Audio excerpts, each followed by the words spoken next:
Murabizi ko ubu ngubu turimo kwizihiza imyaka 30 tumaze mu buhanzi. Bamwe bati nta foto nta cyabaye.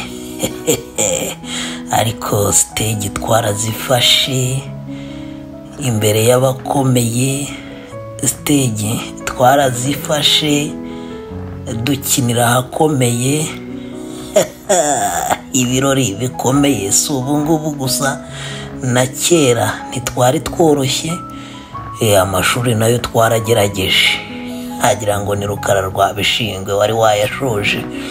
Ahangaha ndibuka ko twabaga twagiye kwiga biology na geography. Ahangaha ni muri Kenya, twagiye muri festival.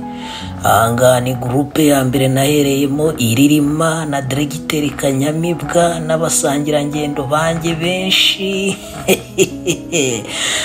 Naho ndibuka yuko nari nagiye muri Kenya n'Inganji Cultural Troupe zo muri Kiye, twagiye kumurika umuco wacu muri 2005.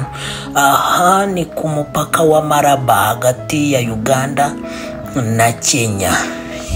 Twabaye n'abakapiteni b'ubwato, maze wowe ngo gwiki twuzwe twogoga inyanja uramubona nguwo ni Kasha Makokiro. None ukuntu mba nitonze we.